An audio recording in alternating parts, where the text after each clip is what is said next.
ایک خوبصورت گاؤں میں ایک نیک بچی رہتی تھی. اس کا نام تھا آمنہ. آمنہ بہت فرما بردار، نیک اور ادب والی بچی تھی. وہ ہمیشہ نماز پڑھتی، قرآن کی تلاوت کرتی اور اپنی امی کی مدد بھی کرتی تھی. آمنہ کی امی بہت پارسا اور اللہ والی خاتون تھی. ایک دن شام کے وقت آمنہ اپنے کمرے میں بیٹھی تھی. اس نے تازہ وضو کیا تھا اور آئینے کے سامنے اپنے بالوں میں کنگھی کر رہی تھی. ہلکی ہلکی ہوا چل رہی تھی، کھڑکی سے سورج کی کرنیں بھی آ رہی تھی. منظر بہت سکون بھرا تھا. کنگھی کرتے کرتے آمنہ نے اپنا دوپٹہ اتار دیا تاکہ آسانی سے بال بنا سکے. اس نے سوچا تھوڑی دیر بعد دوبارہ پہن لے گی، مگر اسی مصروفیت میں وہ دوپٹہ دوبارہ پہننا بھول گئی. کچھ دیر بعد اچانک کمرے کی کھڑکی زور سے بند ہوئی، ہوا تیز ہو گئی.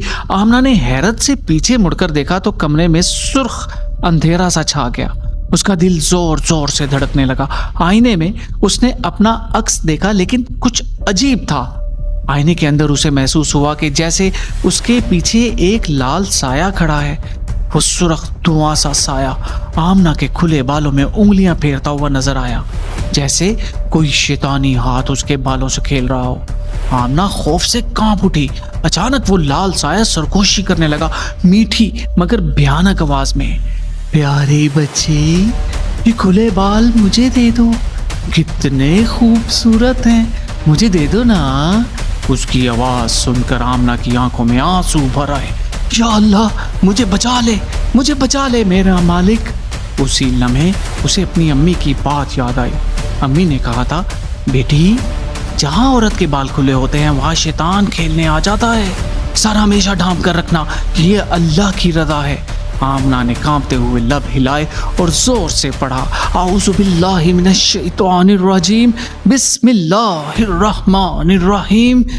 جیسے ہی اس نے اللہ کا نام لیا، وہ لال سایہ زور سے چیخا، نہیں، اور سرخ دھواں بن کر پھٹتا ہوا غائب ہو گیا. کمرہ دوبارہ روشن ہو گیا. کھڑکی خود بخود کھل گئی. ہوا نرم سی ہو گئی اور آمنہ کے چہرے پر سکون لوٹ آیا. وہ فوراً اٹھی اور اپنا دوپٹہ اٹھایا اور سر پر لے لیا. دل سے اللہ کا شکر بجا لائی. کچھ دیر بعد آمنہ کی امی کمرے میں داخل ہوئی. انہوں نے بیٹی کو دیکھا تو مسکرا کر بولی، بیٹی، جب اللہ کا حکم مانتی ہو تو شیطان بال بھی نہیں چھو سکتا. سر ڈھانپنا عزت، حفاظت اور نور کی علامت ہے. آمنہ نے نرمی سے کہا، امی، اب مجھے پوری طرح سمجھ آ گئی، میں کبھی سر کھلا نہیں چھوڑوں گی. اس رات آمنہ نے سکون سے نماز پڑھی اور مسکرا کر بولی، جہاں اللہ کا نام ہو وہاں شیطان کی ہمت نہیں ہوتی.